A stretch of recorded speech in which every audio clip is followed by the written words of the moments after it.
오늘 2월 16일은 주연절후 6번째 주일입니다. 오늘 블레싱 예배는 찬양국 주간으로 드려집니다. 모든 찬양대원들께서는 참석해 주시고 성도들께서도 블레싱 예배에 참석하셔서 찬양국을 위해서 함께 축복하며 기도해 주시기 바랍니다.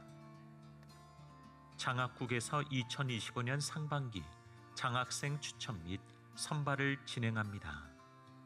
성인 세례 및 입교 신청을 받습니다.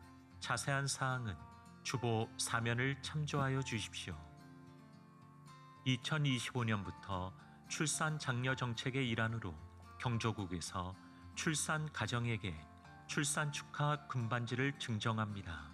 자세한 사항은 주보 사면을 참조하여 주십시오. 상담이 필요하신 분들에게 무료 8회기 심리 상담을 해드립니다. 심리 상담을 원하시는 분들의 신청 바랍니다. 금요 구역장 예배가 상반기 개강합니다. 주안 나래 성교학교 2기 수강생, 주안 대학원 대학교 부설 평생교육원 수강생, 크리스천 심리케어 전문가 양성가정 신입생, 초등일부 교사를 모집합니다. 지금까지 교회 소식이었습니다. 이외의 자세한 사항은 주보를 참조하시기를 바랍니다. 할렐루야. 오늘도 예배의 자리에 나오신 여러분 모두를 주님의 이름으로 축복하고 또 환영합니다.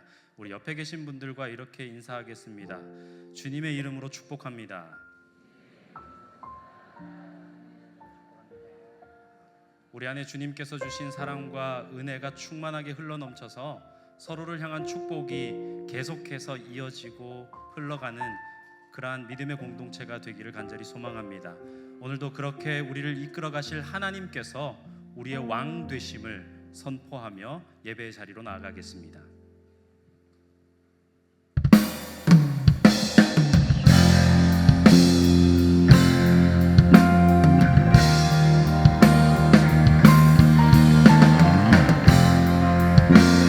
왕이신 하나님 높임을 받아 주시옵소서. 할렐루야. 왕이신 하나님 높임을 받으소서. 찬양하리라. 영원히 높임을 받으실 그 이름 찬양하리라.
기뻐하라.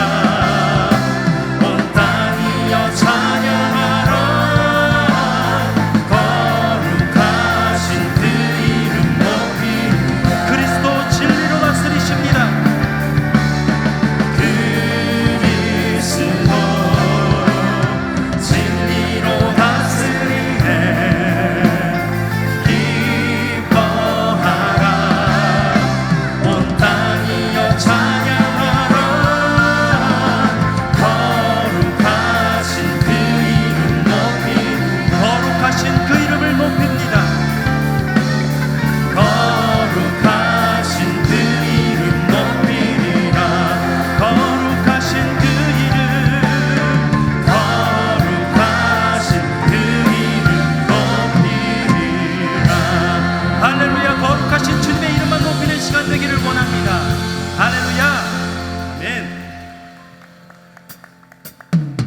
사랑하심은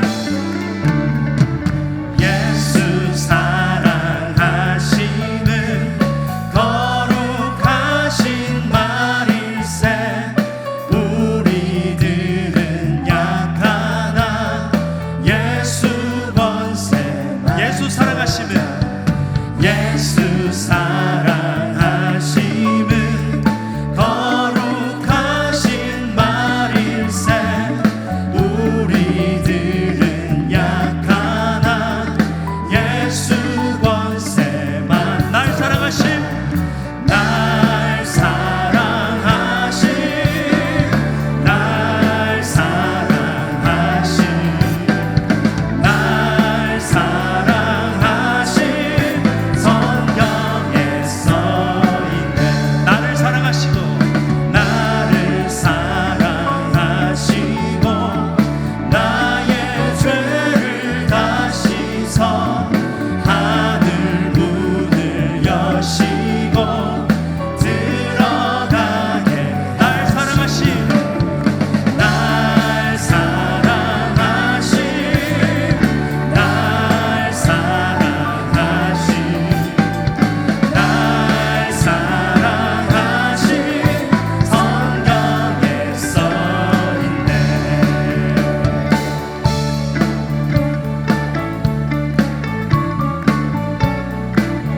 우리를 사랑하신 그 주님께서 우리의 모든 죄를 다 씻어주셨습니다.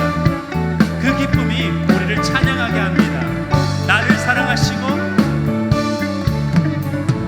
나를 사랑하시고 나의 죄를 다 씻어 하늘 문을 여시고 들어가게 하시. 내가 연약할수록 내가 연약할수록 더욱 귀히 여기사 높은 보좌 위에서 낮은 나를. 날 사랑하심 날 사랑하심 날 사랑하심 날 사랑하심 성경에서. 날 사랑하심 날 사랑하심 날 사랑하심 날 사랑하심 성경에서. 세상 사는 동안에 세상 사는 동안에 나와 함께 하시고 세상 떠나가는 날 천국. 다시 한 번 더 세상 사는 동안에 세상 사는 동안에 나와 함께 하시고 세상 떠나가는 날 천국 가. 날 사랑하심 날 사랑하심 날 사랑하심 날 사랑하심 성경에서. 날 사랑하심 날 사랑하심 날 사랑하심 날 사랑하심 성경에서. 마지막으로 날 사랑하심 날 사랑하심 날 사랑하심 날 사랑하심 성경에서 있네. 예수로 나의 구주 삼고 성령과 피로써 거듭나니 이 세상에서 내 영혼이 하늘의 영광 누리. 예수로 나의 구주 삼고 예수로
소망 되신 주, 나의 소망 되신 주, 주를 바라봅니다. 다시 오실 나의 왕 예수, 주를 기다리. 나의 소망 되신 주, 오직 주님을 바라봅니다. 나의 소망 되신 주, 주를 바라봅니다. 다시 오실 나의 왕 예수, 주를 기다립니다. 밤이나 낮이나 어제나 오늘도 영원히 주만 찬양해. 괴롭고 슬플 때 난만하여 넘어져도 언제나 주만 찬양. 밤이나 낮이나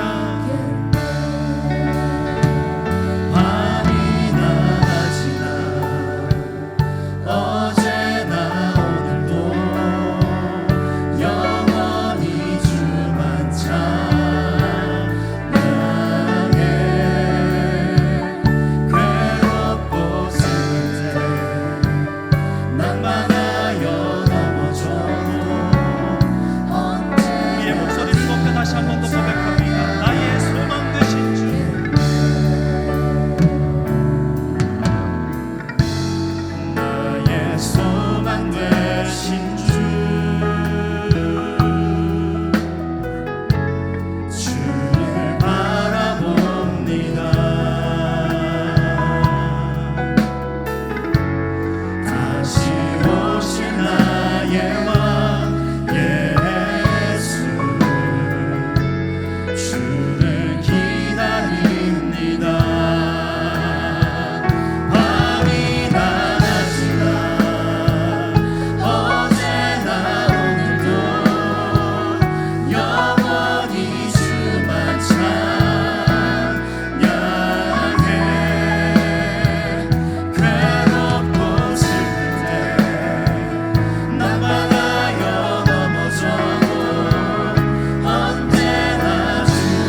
들으시고 보시기에 참 좋았더라 말씀하시는 주님, 오늘도 거룩하고 복된 주일을 맞아 우리를 주님의 몸된 교회로 인도하시니 감사드립니다. 이 시간 모든 어둠의 권세들을 물리치시고 하나님께만 영광 돌리는 예배되게 하옵소서. 지난 한 주간도 우리의 삶 속에서 때로는 주님의 뜻을 잊고 우리의 욕심과 욕망을 따라 살았음을 고백합니다. 우리의 연약한 믿음을 용서하여 주시고 우리의 추악한 죄악들을 예수 그리스도 십자가의 보혈로 깨끗게 하여 주옵소서. 하나님, 이 나라를 불쌍히 여기시어 하나님의 촛대를 옮기지 마옵소서. 대한민국이 주님의 공의와 평강 안에서 안정과 번영을 이루게 하시고 극심한 불안 가운데 있는 이 나라의 경제도 회복되게 도와주시옵소서. 한국교회가 성령 충만함으로 다시 한번 부흥케 하시어 소외되고 고통받는 이웃들을 섬기며 빛과 소금의 역할을 감당하게 하시고 예수 복음을 증거하게 하옵소서. 하나님의 도우심으로 남과 북의 대치 상황도 사라지게 하시고 얼어붙은 북녘 땅에도 성령의 불이 타오르게 하셔서 평화적 복음 통일이 속히 이루어지게 하옵소서. 하나님 아버지, 교회 학교의 겨울 성경학교와 수련회가 은혜 가운데 진행되고 있습니다. 우리의 자녀들이 성경학교를 통해 예수님을 인격적으로 만날 수 있도록 도와주시고 은혜의 시간이 되게 하옵소서. 지금 이 시간에도 육신의 연약함으로 예배 처소에 나오지 못하는 성도들이 있습니다. 저들의 눈물의 기도를 들으시고 연약한 모든 곳을 치유하고 회복시키시어 기쁨으로 함께 예배드릴 수 있도록 도와주시옵소서. 주님, 우리의 가정을 축복하여 주옵소서. 부모는 근위를 내세우기보다 주님의 말씀과 사랑으로 자녀들을 양육하게 하시고 자녀들에게는 지혜와 명철을 주셔서 부모에게 순종하며 다음 세대의 기둥 같은 인물들로 자라나게 하옵소서. 특별히 우리의 청년들을 기억하여 주시옵소서. 다음 세대의 바로 밑에인 청년들에게 성령 충만함과 지혜를 다하여 주셔서 자신들의 꿈을 마음껏 펼치게 하시고 세상이 감당치 못하는 주님의 자녀들이 되게 하여 주옵소서. 이 시간 말씀을 전하실 지장규 목사님께 성령의 능력을 더하여 주셔서 무엇을 위해 기도했을까라는 제아의 말씀을 전하실 때 주님의 능력이 나타나게 하시고 듣는 저희들에게는 옥토 같은 마음을 주셔서 주님의 음성으로 듣게 하여 주시옵소서.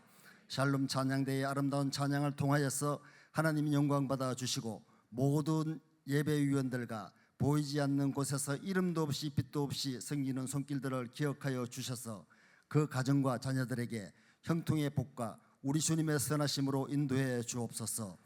모든 것 감사드리며 우리 주 예수님의 이름으로 기도합니다. 아멘.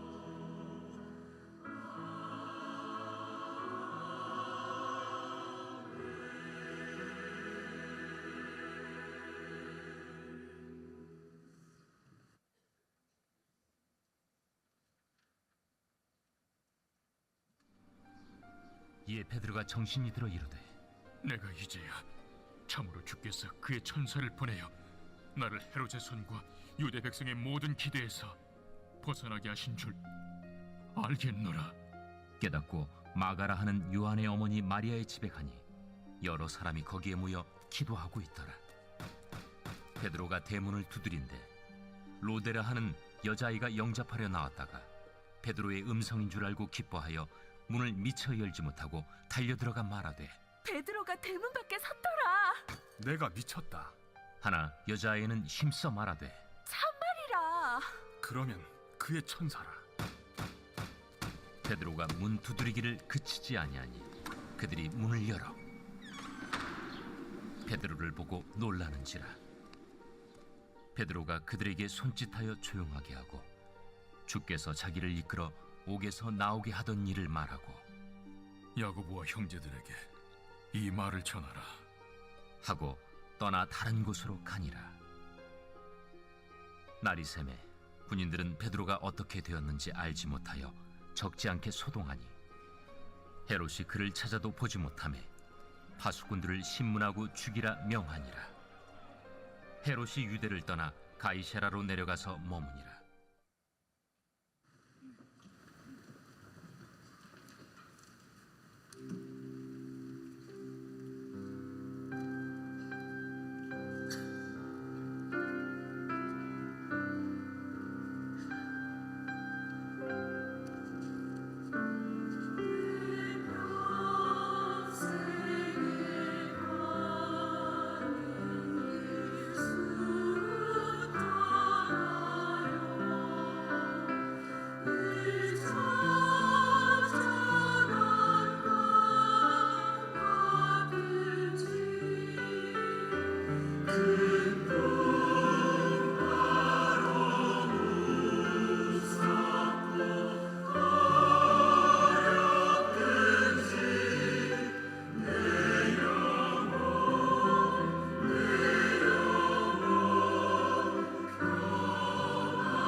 가운데 평안을 허락하신 하나님께 영광의 박수 올려드리겠습니다. 할렐루야. 우리 하나님으로 인해서 평안한 인생 될지 믿습니다. 지난주 잠 잘 주무셨나요? 예, 평안한 잠 주무셨나요? 네, 옆에 분하고 인사하겠습니다. 하나님께서 당신에게 평안을 주십니다. 네, 우리 세 가족 오셨는데요. 이명희님 오셨습니다. 우리 힘찬 박수로 환영하고 축복하겠습니다. 환영합니다. 축복합니다. 네, 감사합니다. 우리 예배 후에 1층에 있는 세 가족실에서 담당 교구장님을 만나고 가시면 감사하겠습니다. 광고 하나 할게요. 오늘 저녁 예배는요, 찬양국 주간으로 주안과 부평성전의 모든 찬양대가 한 자리 모여서 각 찬양대의 특색으로 하나님을 찬양하는 자리를 갖고자 합니다. 샬롬 찬양대 특색이 뭐예요? 예, 예, 그래요. 귀한 시간 될 수 있도록 같이 와서 격려해 주시고 기도해 주시면 감사하겠고요. 더불어 이번 기회에 나도 찬양대 하고 싶다 신청하시면 같이 묻어갈 수 있습니다. 저기 서 계시면 입만 뻥긋 되죠? 처음에는 그러니 안 돼요? 네, 됩니다. 저분들도 다 원래는 립싱크 했던 분들인데 시간이 지나면서 조금씩 잘하게 되는 거예요. 더불어 기도해 주시면 감사하겠습니다. 기도하겠습니다. 하나님, 주의 은혜를 감사합니다. 오늘도 하나님 때문에 평안한 하루, 하나님 때문에 만족한 하루 될 수 있도록 은혜 주셔서 감사합니다. 예배의 자리에 나온 믿음의 성도들을 하나님께서 기억하여 주셔서 이들의 삶 가운데 위로부터 흘러나오는 생수의 강이, 은혜의 생물이 강같이 흐르는 복된 시간 될 수 있도록 주님 역사하여 주옵소서. 하나님의 말씀을 들을 터인데 오늘도 이 말씀이 우리를 살리는 은혜의 말씀 되게 하여 주옵소서. 감사드리며 예수님의 이름으로 기도합니다. 아멘.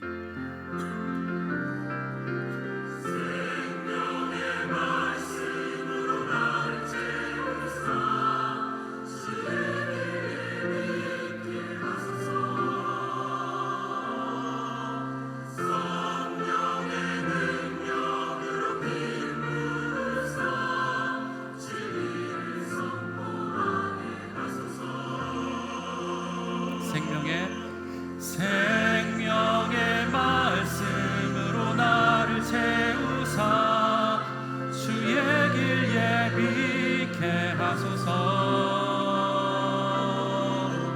성령의 능력으로 기름 부으사 진리를 선포하게 하소서.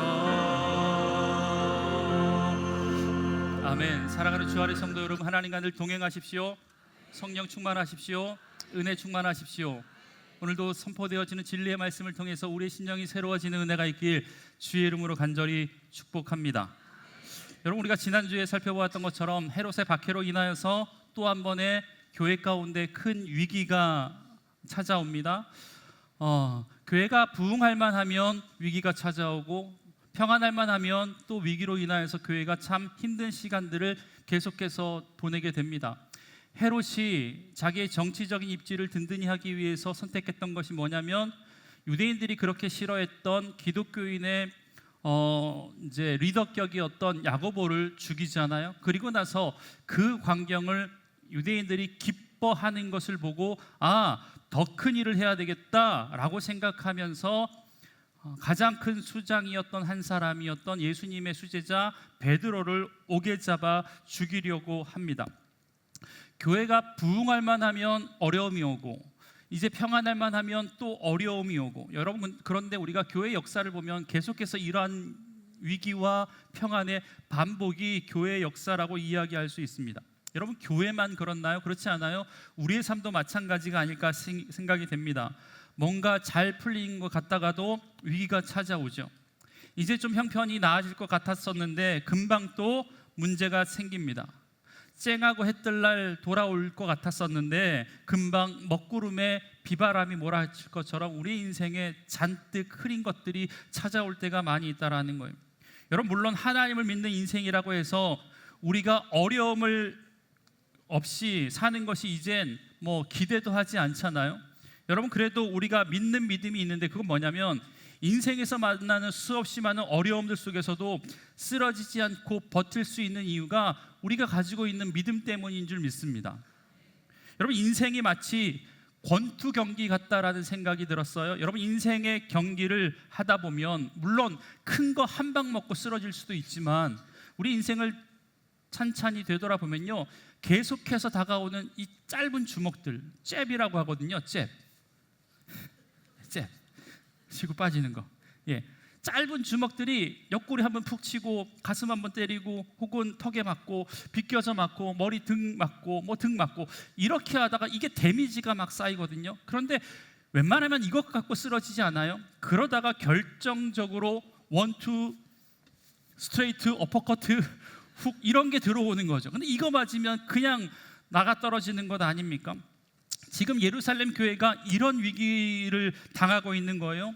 계속 크고 작은 펀치를 맞고 있다가 그러다가 야고보가 죽는 스트레이트를 맞은 거고, 이제는 베드로가 죽을 것 같은 어퍼커트가 들어왔다라는 겁니다. 여러분, 그러니까 이 상황은 이제 예루살렘 입장에서는요, 교회 입장에서는요, 다시는 일어설 수 없는 것 같은, 회복될 수 없는 큰 위기를 당했다라고 생각할 수 있었던 그런 상황을 의미합니다. 여러분, 교회의 수장이었던 베드로가 옥에 갇혔대요. 다음 날이면 이제 죽는 날이 되었습니다. 베드로는 감옥 안에서 지난주에 봤던 것처럼 간수 2명과 팔이 묶여 있었고, 간수들이 겹겹이 조를 짜가지고 문 밖을 지키고 있었던 그런 상황 가운데, 우리가 지난주에 봤지만 오히려 베드로는 그 가운데 평안하게 잠을 잘 수 있었다라고 이야기했잖아요. 내일이면 당장 사형이 집행되는데 베드로가 그렇게 평안하게 잠을 잘 수 있었던 이유를 지난주에 제가 3가지로 정리했어요. 혹시 기억할지 모르겠지만, 첫 번째는요, 그는요, 사나 죽으나 자신의 인생의 주인이신 하나님을 신뢰하고 하나님께 자신의 전 인생을 맡겼기 때문에 평안한 잠을 잘 수 있었습니다. 두 번째, 그가 믿었던 것은요, 그는 부활하신 주님을 믿었기 때문에 나 또한 죽어도 내가 믿는 예수님처럼 주님과 함께 부활하여 영원한 삶을 살 것이다 라고 하는 영생에 대한 믿음 때문에 감옥에서도 평안하게 잘 수 있었다라는 거예요. 그리고 세 번째는요, 그 감옥에서도 함께 하시는 하나님, 즉 임마누엘의 신앙이 평안한 잠을 잘 수 있게 만들어졌다라고 우리가 말씀을 통해서 잠깐 지난주에 나눴습니다. 여러분, 감옥 밖에 있어도 평안 없이 잠을 못 자는 사람도 있지만요, 감옥 안에 있어도 하나님으로 인하여서 평안한 잠을 잘 수 있는 인생이 있다라는 겁니다. 흔들리는 배 안에서도 예수님과 함께 잠을 청할 수 있는 사람이 있는가 하면, 배 바깥에 있으면서도 불안해서 잠을 못 청하는 사람이 있다라는 거예요. 여러분, 여러분의 상황과 인생이 어떠하든지 간에 여러분이 계시는 그곳에 우리 주님 있는 한, 그곳이 감옥 아니든 흔들리는 뱃속이든 평안한 잠을 잘게 될 줄 믿습니다. 여러분, 한 주간 평안한 잠 자셨습니까? 주무셨습니까? 예, 늘 주님 안에서 평안을 누리는 주 안의 성도들 되길 주의 이름으로 간절히 축복합니다. 여러분, 그런데 이건 감옥 안에 있었던 베드로의 상황이고요, 지금 감옥 바깥에 있었던 교회, 예루살렘 교회 교인들의 상황은 어떠했어요? 세상으로부터 교회가 계속 펀치를 맞고 있으니까 세상의 권력에 위에 있었던 헤롯에 의해서 교회가 완전히 이제 원투 어퍼컷을 맞고 이제 완전히 다운될 상황 직전에 처하게 되었다라는 거예요. 여러분, 그 상황에서 그렇다면 다른 성도들은 뭘 하고 있었느냐라는 질문이 생길 수 있는데, 제가 지난주에 설교를 하면서 의도적으로 이제 보지 않았던 한 구절이 있는데, 그게 뭐냐면 베드로가 옥에 갇힌 상황에서 당시 교회가 어떤 일을 했느냐에 대한 이야기였습니다. 그렇다면 당시 교회가 뭘 하고 있었대요? 예, 기도였습니다. 기도. 5절의 말씀이거든요. 이에 베드로는 옥에 갇혔고 교회는 그를 위하여 간절히 하나님께 기도하더라. 아멘. 여러분, 교회에 위기가 닥쳤으니까 예루살렘 교회가 극한의 어려움을 만났을 때 그 위기를 극복하기 위해서 교회가 했던 것은 다른 게 아니라 하나님께 함께 모여 기도했다라는 겁니다.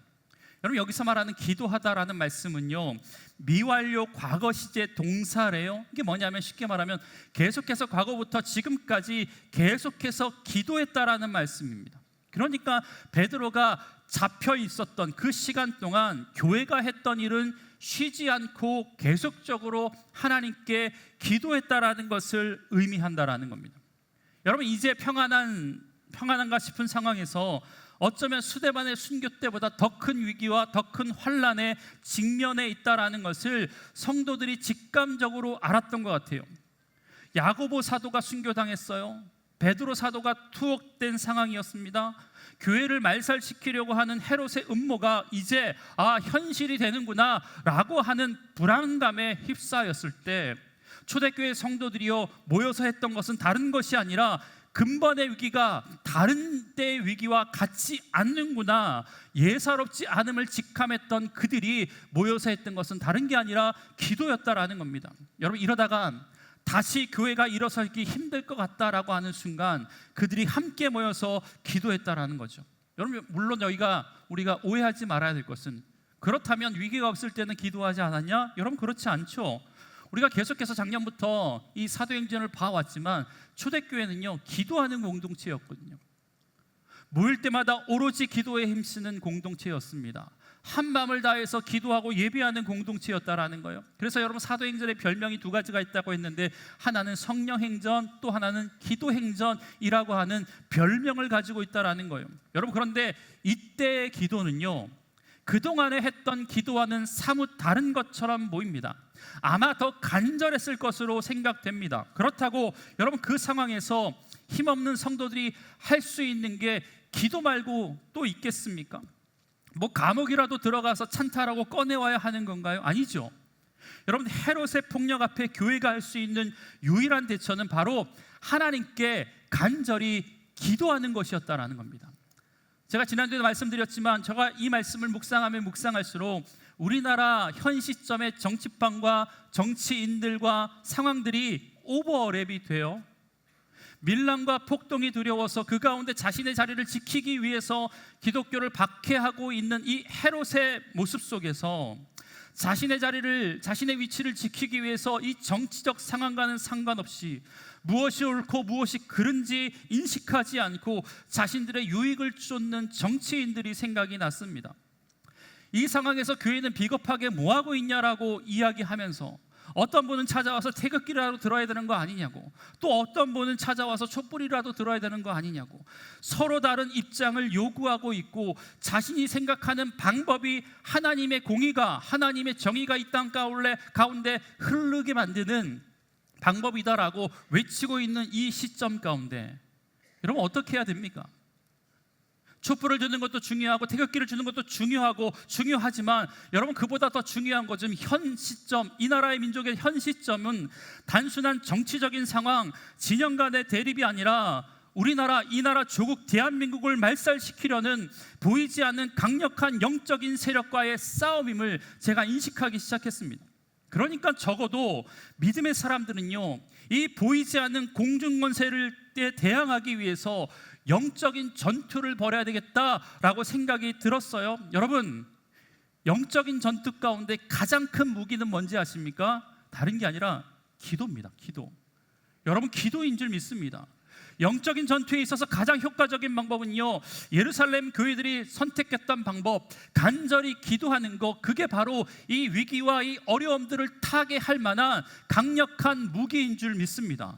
그러니까 여러분 위기가 크면 클수록 그 위기의 크기만큼보다 더 큰 간절함으로 하나님께 기도하시길 바랍니다.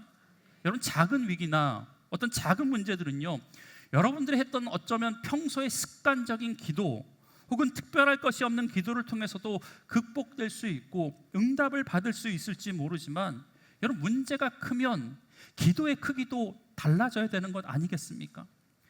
헤롯이 교회를 무너뜨리는데 최선을 다하고 있고 사탄이 여러분의 삶을 나락으로 보내려고 애쓰고 있는데 여러분 평소처럼 식사 때만 하는 기도처럼 하나님 맘마 땡큐 뭐 이 정도의 기도를 가지고 우리의 삶의 문제를 해결할 수 있겠습니까? 역전시킬 수 있습니까? 여러분 그렇지 않죠. 위기가 크면 클수록 교회와 여러분은 그 위기를 이겨내기 위해서 사탄이 우리를 공격하는 그 위협의 크기보다 더 큰 최선, 더 큰 열심을 가지고 우리가 기도의 자리로 나와야 될 줄 믿습니다. 여러분 지금 예루살렘 교인들이요 모여서 간절히 기도했다라고 성경은 기록하고 있어요. 여러분 간절히가 뭐예요? 간절히. 어떻게 기도하는 게 간절히 기도하는 거예요? 어떤 목사님이 우스갯소리로 이렇게 말씀하시더라고요. 간절히 기도하는 것은 간이 저리도록 기도하는 것이다. 간이 어디 있지? 간이 여러분 간은 우리나라 말로 애잖아요. 애가 끊어지도록, 애가 타도록 이렇게 기도하는 게 간절히. 맞는지 모르겠지만 맞다라는 생각이 들었어요.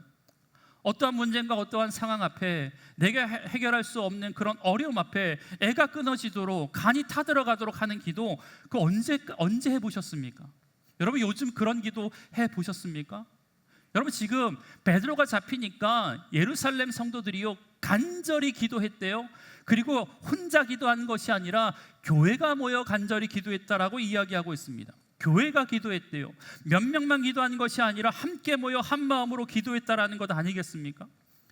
여러분, 사탄이 우리를 완전히 넘어뜨리려고 하는 상황에서 누가 봐도 위기라면 우리가 하나님께 어떤 기도를 해야 하냐? 바로 예루살렘 교인들이 했던 기도를 하나님께서 저와 여러분에게 요구하시는 것 아니겠습니까?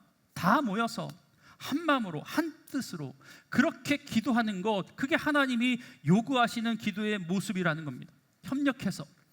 여러분, 그런 기도가 능력 있는 기도가 될 줄 믿습니다. 여러분, 뭐 기도를 어디서 하든 하면 어떻습니까? 라고 이야기할 수 있고 그게 맞는 말이지만 여러분, 그런데 아시잖아요. 함께 모여서 기도할 때 그 기도의 능력이 내가 혼자에서 골방에서 기도하는 것보다 더 큰 능력이 나타날 때가 우리가 얼마나 많이 경험했습니까? 교회가 한 마음 가지고 같은 말을 하고 같은 뜻을 품고 같은 비전을 향해 달려갈 때 같은 목소리로 기도할 때 그 기도의 능력이 나타나는 걸 우리가 주한교회 성장 과정에서 얼마나 많이 보아왔겠습니까? 지난 주일 블레싱 저녁 예배 때 주한성전 봉사자를 위한 예배를 드렸잖아요. 오신 분 아시지만 이 1층 전체가 봉사자로 가득 차서 찬양을 했는데 뭐 현장은 말할 것도 없고요. 이 영상으로 보신 분도 알겠지만 영상에서 흘러나오는 찬양도 몸에 전율이 흐를 정도로 뭐 굉장히 은혜가 되었다라는 이야기를 제가 들었어요. 당시에 우리 박현진 목사님이 지난 10년 전에 사임하시고 담임 목사 가신 박현진 목사님이 오셔서 말씀을 증거해 주시면서 주한교회에서 사역하던 중에 받은 은혜를 나누시면서 이런 예화를 했어요. 둘째 딸이 이제 생겨나고 몇 달 되지 않아서 뱃속의 아이가 더 이상 자라지 않는다라는 것을 알았다라는 거예요. 그래서 어쩔 수 없이 수술을 통하여서 그 아이를 이제 낳죠. 그러니까 낳고 보니까 미숙아로 태어났는데 몸무게가 1kg였다고 합니다. 1kg. 여러분, 이런 목사님의 사정이 교회에 알려지니까 본인 교구는 물론이고 본인이 사역했던 사역국에 아는 권사님, 집사님들은 물론이고 이름도 모르는 분들이 목사님의 가정과 그 아이를 위해서 모여서 기도해 주기 시작했다라는 거예요. 심지어 금식하면서 기도해 주셨대요. 그리고 어떤 분들은 그 사정을 기독교 방송에 전달하면서 방송을 듣는 전국의 성도들이 함께 기도할 수 있도록 만들어 주셨다라는 겁니다. 여러분, 그 성도들의 한마음 한뜻 가지고 했던 기도 때문에 그 딸은요, 의사가 염려했던 수십 가지의 위험한 상황에서도 하나도 해당되지 않게 건강한 모습으로 잘 성장했다라고 이야기하셨습니다. 그러면서 그분이 이렇게 말씀하셨어요. 그 위기의 시간에 주한교회 성도님들은 한 분도 구경꾼으로 계시지 않았고 모두가 기도에 동참해 주셨습니다. 그 기도가 제 딸을 살렸습니다. 여러분, 그런데 교회에 위기가 있을 때 모여서 기도하는 것 어쩌면 당연하잖아요. 그런데 제가 생각해 보니까 위기가 없어도 함께 모여서 기도하는 것이 어쩌면 더 당연한 기도의 모습, 교회의 모습이 아닐까 생각이 들었습니다. 내 기도하지 않아도 기도하는 중에 내 영이 살아나는 것을 경험하게 됩니다. 내 기도 제목으로 기도하지 않았는데, 내 가족을 위해서 기도하지 않았는데 다른 사람을 위해서 기도하는 그 순간에 내 기도 제목이 응답되어지는 것을 경험하게 된다라는 것입니다. 내 영이 살아나는 것을 경험하게 된다라는 것입니까? 여러분, 그러니까 함께 모여서 기도하는 것이 중요하다라는 것 아니겠습니까? 여러분, 하나님이 교회에 또 하나님의 백성들에게 위기를 주시는 이유는 바로 이것 때문이에요. 그 위기를 극복하기 위해서라도 함께 모여서 기도하라고. 그렇게 모여서 기도할 때 우리의 영이 살아나고 영적인 능력이 회복되고 우리의 삶의 모든 문제도 동일하게 해결되는 은혜가 있게 될 줄 믿습니다. 여러분, 펭귄 아시죠? 펭귄. 가장 추운 지방에서 사는 이 펭귄. 여러분, 펭귄이 추위를 탈까요, 안 탈까요? 타죠, 타. 네, 펭귄도 추위를 탑니다. 영하 40도, 50도, 심지어 70도까지 내려가는 그런 극한의 땅 가운데 겨울이 오면요, 펭귄도 그 추위에서 살아남기 위해서 하는 행동이 있는데 그게 뭐냐면 허들링이라고 하는 행동이에요. 혹시 아십니까? 이 허들링은요, 이런 거예요. 추운 바람으로부터 열의 손실을 막아서 자신들을 지키기 위해서 펭귄들이 원형으로 겹겹이 서서 서로에게 붙어서 기대면서 체온을 전달해 주는 거, 이게 혹한의 겨울 가운데 이 펭귄이 살아남을 수 있는 비결이라는 거예요. 사진 볼까요? 허들링하는 펭귄들. 예. 또 하나가 있죠. 여러분, 이렇게 모여, 저 안에 있는 펭귄이 자기의 몸이 되어지면 이제 바깥으로 나온대요. 바깥에서 비바람을 맞았던 다른 펭귄을 안으로 보내고, 이렇게 겨울 내내 해가지고 그 긴 겨울을 보내고 나서 이 펭귄들은요 살아남을 수 있다라는 겁니다. 밖에 있는 혹한의 50도 추위를 자신의 몸으로 대신 받아주었던 그 펭귄들 때문에 안에 있었던 펭귄들이 살아날 수 있었다라는 겁니다. 여러분, 그것이 이 잔혹한 혹한의 시간 동안에 펭귄이 살아남을 수 있는 방법이라는 거예요. 여러분, 그렇다면 믿음의 사람도 마찬가지 아닙니까? 여러분, 혹한의 고통 속에서 살 수 있는 방법은 나만 하나님과 가까워지고 나만 기도하는 것으로는 안 될 때가 있다라는 거예요. 서로를 위해서 함께 모여서 기도할 때 우리가 그 어려움 속에서 믿음의 공동체 안으로 들어오고 우리를 감싸고 기도하는 기도의 공동체가 있을 때 내 영이 살아나고 내 문제가 해결되고 죽었던 우리의 심령이 하나님 앞에 살아나는 역사가 있게 될 줄 믿습니다. 서로를 위해서 함께 모여 기도하는 공동체가 서로가 서로를 살리는 믿음의 공동체가 될 줄 믿습니다. 내 위기가 아니더라도 여러분, 믿음의 식구 중에 위기와 어려움에 처한 사람이 있다면 그를 위해서 기도하기 위해서라도 우리가 함께 모여서 기도해야 되는 것 아닙니까? 작년부터 우리가 주한성전에서 터치 금요 성령 집회 하잖아요. 특별히 네 번째 주에는 우리가 한 달의 기도 제목을 써서 내는 시간을 갖습니다. 그래서 매주 중보를 하고 있어요. 그 매주 중보를 하는 이유도 다 이런 이유 때문입니다. 여러분, 기도의 자리에 왜 안 나오십니까? 눈을 다 마주치고 왜 기도의 자리를 안 나오십니까? 그냥 기도 안 해도 평안하니까 안 나오십니까? 문제가 없어서 안 나오시는 겁니까? 기도 없어도 그냥 살만해서 안 나오시는 겁니까? 여러분, 그런데 그런 생각 한번 해보셨어요?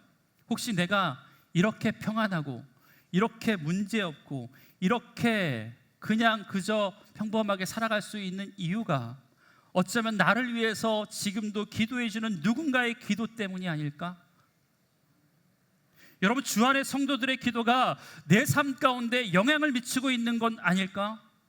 누군가 나를 위해서 지금도 무릎 꿇고 있는 그분의 기도 때문에 내가 기도하지 않아도 버틸 만큼, 그렇게 평안하다 여길 만큼 살아가고 있는 것이 아닐까? 여러분, 혹시 그런 생각이 버뜩 드셨다면 여러분, 우리도 누군가의 삶을 위해서 기도하는 자리에 서야 되지 않겠습니까? 언제까지 남이 뿌려놓은 기도의 씨앗만, 기도의 열매만 먹고 자라시겠습니까?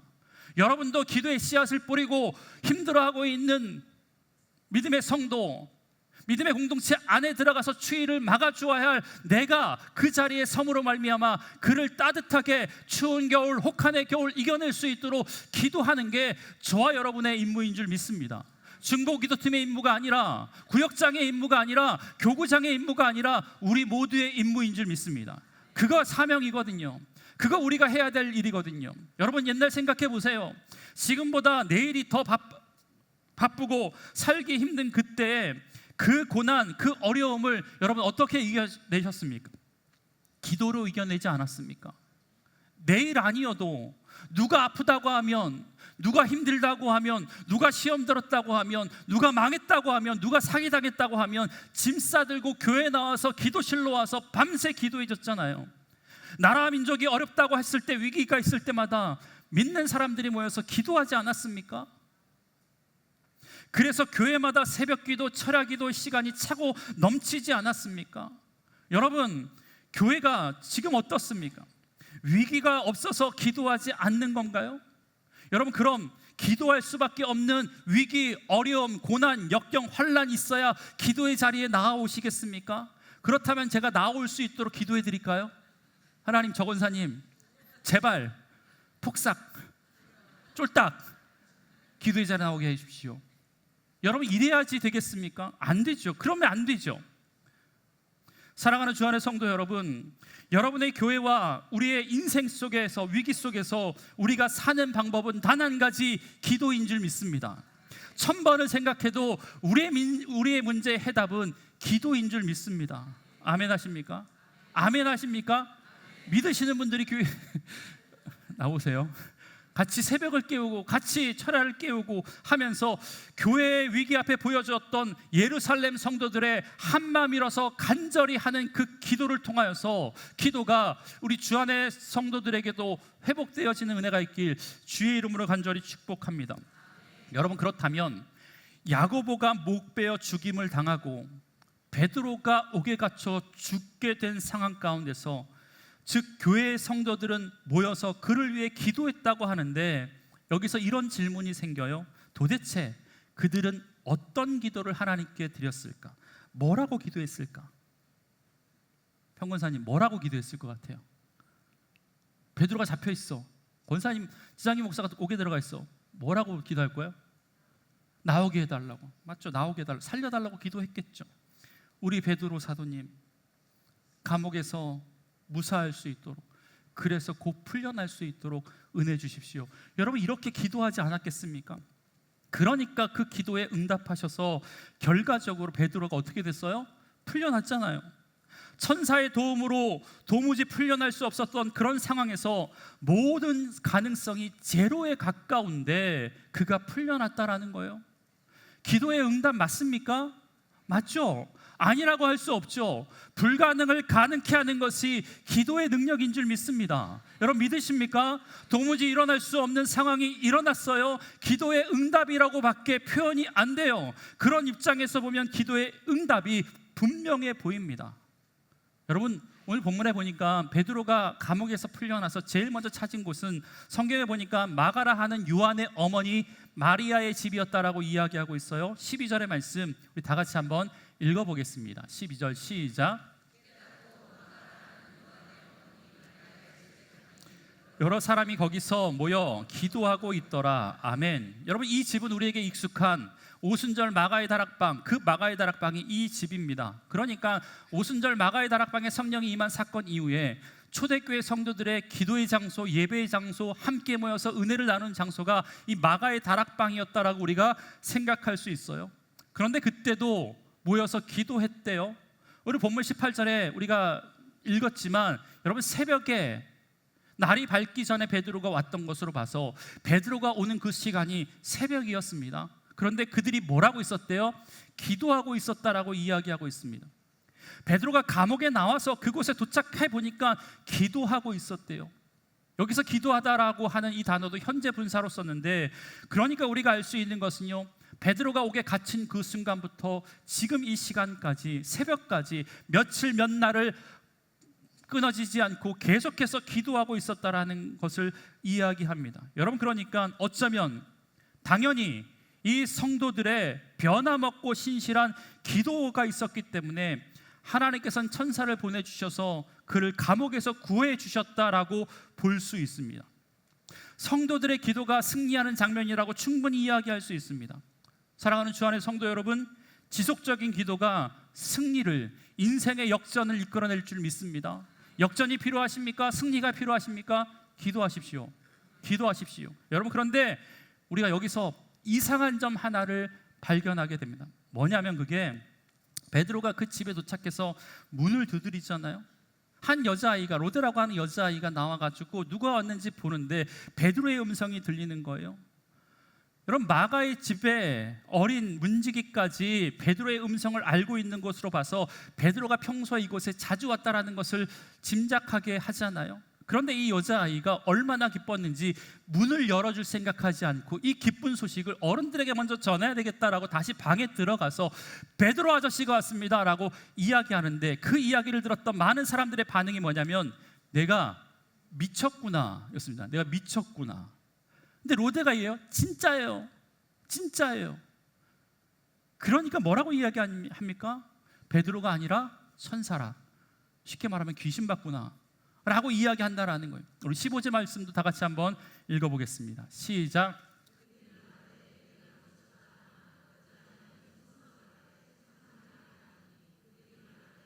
그러면 그의 천사라 하더라. 여러분, 그러니까 이 소녀와 그곳에서 기도하고 있었던 성도 사이의 대화를 보면 우리가 생각할 수 있는 게 뭐냐면, 성도들은요, 베드로가 죽지 않았다라는 것, 그래서 감옥에서 나왔다라는 것을 믿었습니까? 믿지 못했습니까? 믿지 못했다라는 겁니다. 여러분, 맞죠? 베드로가 잡히는 순간부터 계속해서 간절히 모여서 기도했대요. 몇 날 며칠을 새벽까지 밤을 새면서 철야하는 게 지금 며칠째 되었습니다. 여러분, 그렇다면 기도했다면 그 기도에 응답해 줄 것에 대한 믿음까지 있어야 되는 것 아닙니까?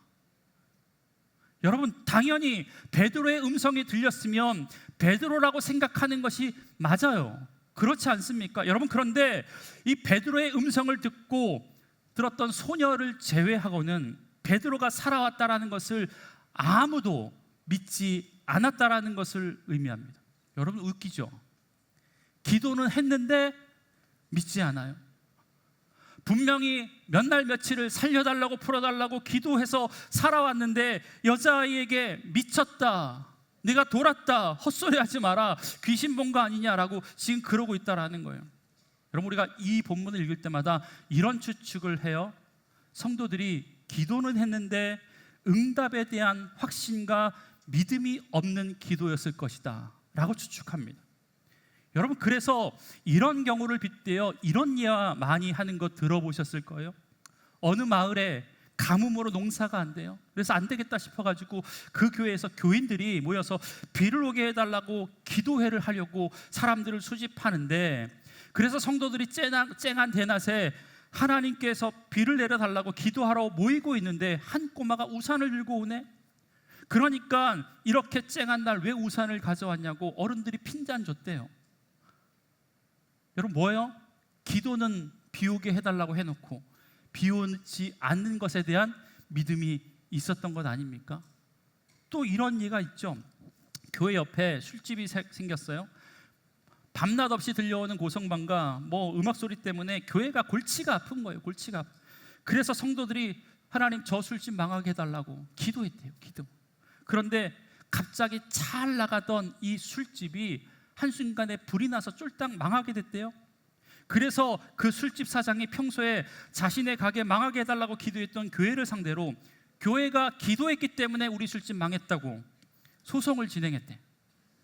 여러분, 그런데 고소당한 목사가 판사 앞에서 했던 말이 뭐냐면, 아니, 기도했다고 술집이 망하는 게 말이 됩니까? 술집 주인은 기도했으니까 망하지, 목사는 기도했다고 망하는 술집 말이 됩니까? 그래서 판사가 뭐라는지 아세요? 술집 사장은 기도의 능력을 믿고 목사는 기도의 능력을 못 믿고.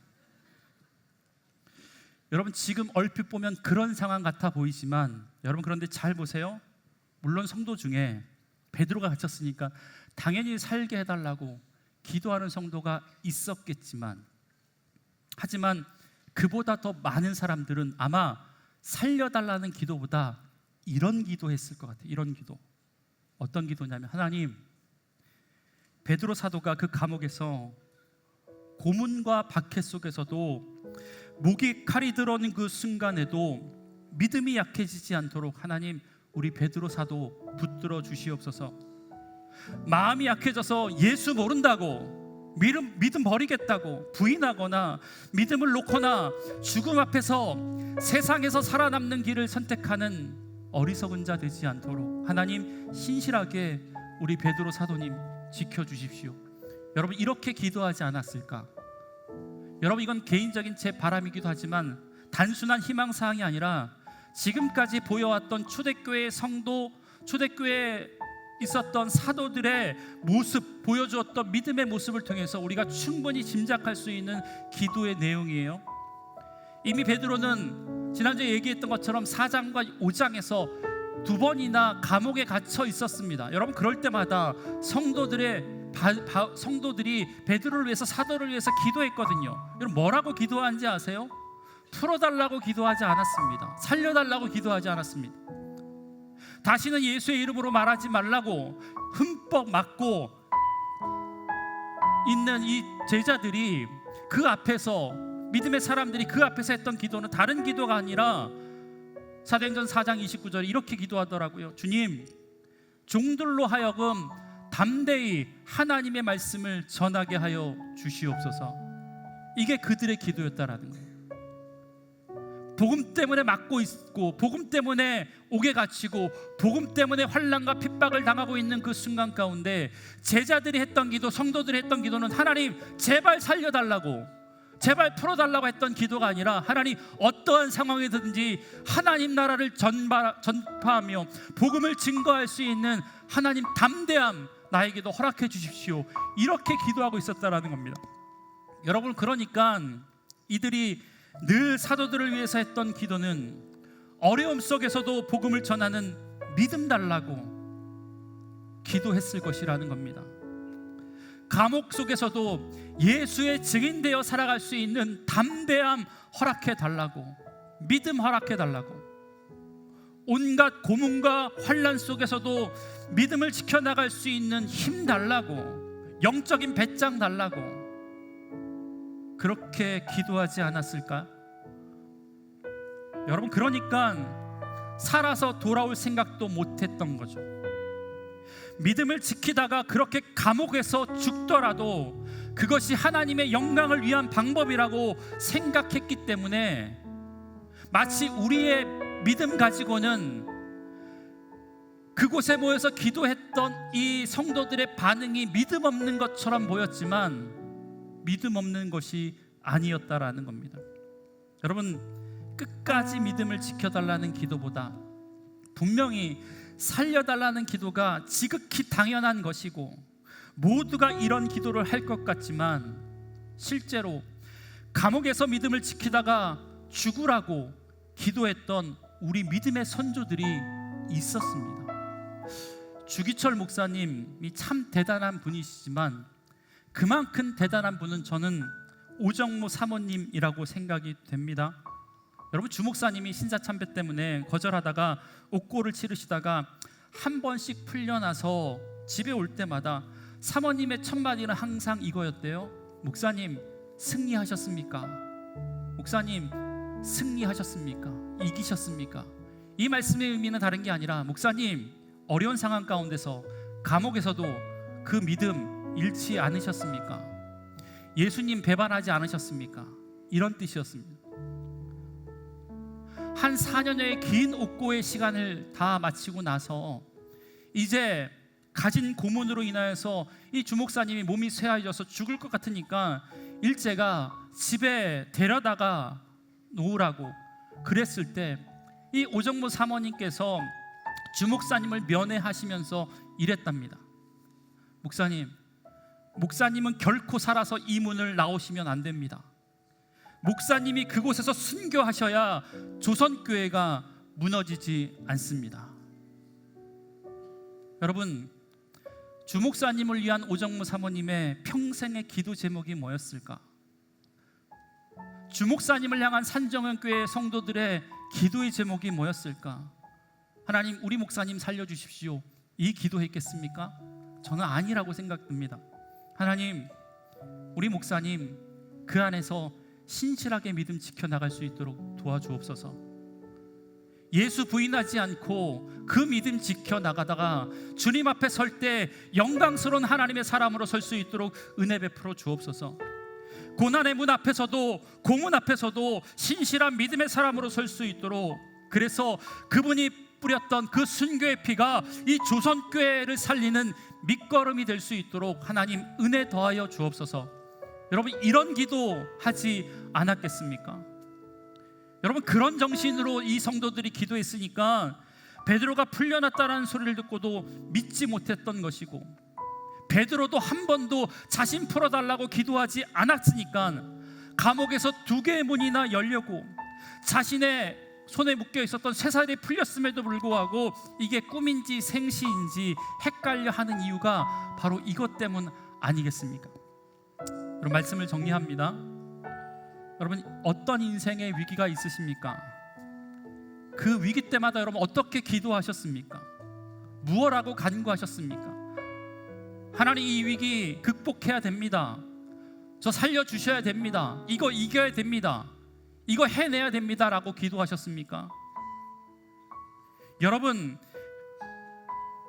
감옥에서 살아나는 것만이 우리의 기도의 목표가 된다면 여러분, 감옥에서 죽었던 야고보는요 실패한 인생이라고 생각할 수밖에 없게 됩니다. 어떠한 위기의 상황이든지 간에 그 위기 앞에서 치열한 기도를 드리시고 치열하게 하나님께 무릎 꿇으시고 간절히 하나님을 찾으시되 내게 단순히 주어진 그 위기를 피하게 해달라는 기도가 아니라 어떠한 상황에서든지 그 위기 속에서 이루어가실 하나님의 뜻이 나를 통해 이루게 해달라고 기도하실 수 있는 하나님의 사람 되길 주의 이름으로 간절히 축복합니다. 그래서 그러한 기도를 통해서 그 위기의 시간을 통해서라도 하나님의 나라가 놀랍도록 이루어지는 은혜가 우리의 삶 가운데 일어나길 주의 이름으로 간절히 축복합니다. 우리의 간구보다 더 큰 것들로 응답해 주실 하나님을 기대하는 마음 가지고 우리 찬양하며 나아가겠습니다.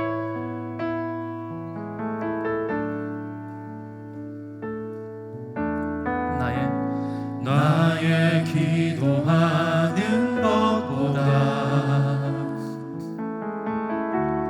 더욱 응답하실 하나님, 나의 생각하는 것보다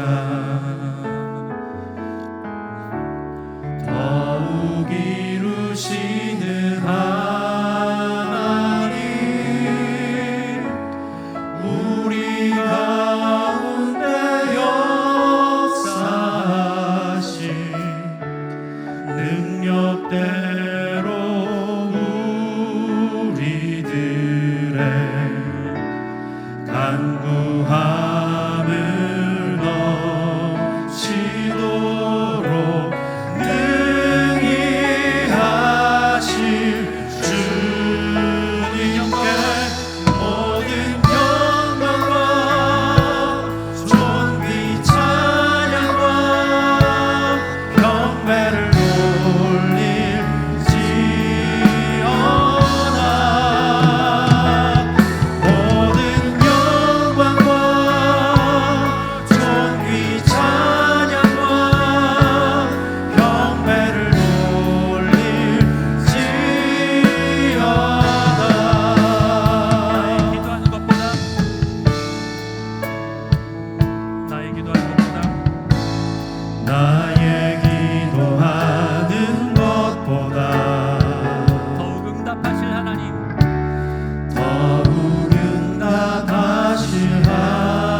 있지만 평안한 길이 아니에요. 은혜의 길만 있는 게 아니에요. 그 길이 좁은 길이라고 우리 주님 누누이 말씀하셨고, 예수를 따라가는 거 힘든 길이라고 우리 주님 누누이 말씀하셨어요. 그것 알고도 우리가 주님 따라가기로 작정한 것 아닙니까? 우리 이 시간 기도했으면 좋겠습니다. 하나님, 그런데 그런 위기 있을지라도, 그런 환란이 있을지라도 기도로 이겨낼 수 있는 하나님의 사람 되게 하여 주시옵소서. 내 뜻과 내 기도의 제목을 하나님께 올려드리는 것으로 만족하는 인생 아니라 주의 뜻이 우리의 삶 가운데 이루게 해달라고 이 시간 주님의 이름 한번 부르시고 동성으로 기도하겠습니다. 주님, 하나님, 어려움과 위기 앞에, 환난과 어려운 앞에 하나님을 찾는 믿음의 사람 될 수 있도록 주님 역사하여 주시옵소서. 하나님, 믿음의 성도들의 삶을 하나님께서 기억해 주시기 원합니다. 성령 하나님, 평안한 인생길 할지라도, 환난과 어려움이 있을지라도 그 가운데 기도하는 하나님의 사람 될 수 있도록 주님 역사하여 주시옵소서. 역사하여 주옵소서. 하나님, 은혜의 시간 가운데 우리를 불러주셨는데, 성령 하나님, 우리의 기도하는 것보다, 간구하는 것보다, 내가 생각하는 것보다 더 좋은 것 듣고 응답해 주실 줄 믿습니다. 하나님, 그렇게 이루어가신 하나님을 찬양합니다. 성령 하나님, 놀라운 믿음의 역사가 일어날 수 있도록 하나님 은혜를 부어주옵소서. 하나님, 우리 성도들의 삶을 하나님께서 붙들어 주셔서 하나님, 그 하나님께 영광과 찬송과 존귀를 올려줄 수 있는 하나님의 사람 될 수 있도록 주님 은혜를 더하여 주시옵소서. 하나님, 우리 주 안의 성도들의 삶을 하나님께서 기억해 주시길 원합니다. 예수를 믿지만 고통이 있고 환란이 있고 어려움이 있고, 심지어 옥에 갇히는 내 목에 칼이 들어오는 어려운 상황 가운데 처해 있는 믿음의 성도들을 하나님 기억하여 주옵소서. 하나님, 그 어려움의 시기를 극복할 유일한 힘이 기도에 있음을 알게 하여 주옵소서. 기도의 능력이 회복되어지는 귀한 믿음의 인생 되게 하여 주옵소서. 하나님 앞에 늘 무릎 꿇는 하나님의 사람 되게 하여 주옵소서. 내 기도뿐만 아니라 믿음의 성도들을 위한 기도 가운데 하나님, 우리가 간절한 마음으로 기도에 동참할 수 있는 하나님의 백성들 되게 하여 주옵소서. 그런데 하나님, 무엇보다 내 뜻이 이루어지는 기도가 아니라 하나님의 뜻을 간구하며 나아갈 수 있는 성숙한 믿음의 사람 될 수 있도록 주님 은혜를 더하여 주옵소서. 그래서 하나님, 하나님의 뜻이 우리의 삶을, 우리의 가정을, 우리의 교회를 덮어주시고 하나님의 뜻이 이루어지는 귀한 믿음의 경험을 해나갈 수 있는 믿음의 성도들 될 수 있도록 주님 역사하여 주시옵소서. 감사드리며 예수님의 이름으로 기도합니다. 아멘. 봉헌하시겠습니다.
마시고 악에서 구원하소서.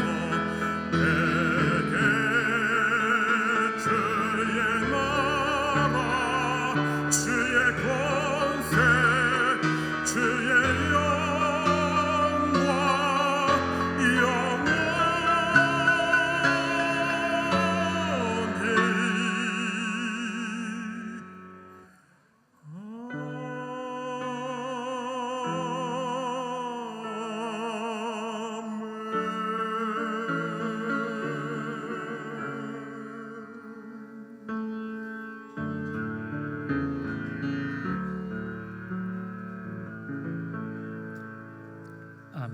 다 같이 일어나서 봉헌 찬양하시겠습니다.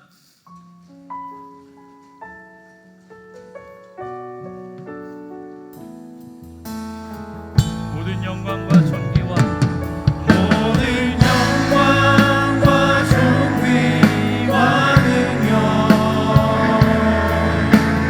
받으소서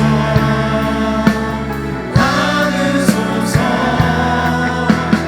영광과 존귀와 능력 받으소서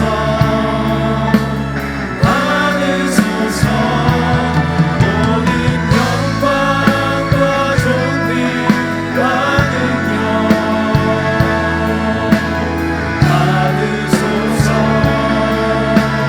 받으소서 영광과 존귀와 능력 받으소서 받으소서 그리스도 살아계신 하나님.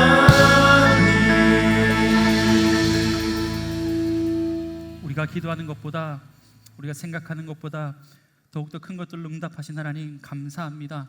그 은혜에 감사하는 마음을 가지고 귀한 예물을 하나님께 올려드리오니 하나님 이 예물 기뻐 받아 주시옵소서. 예물이 쓰여지는 곳곳마다 생명이 살아나는 역사가 있게 하여 주옵소서.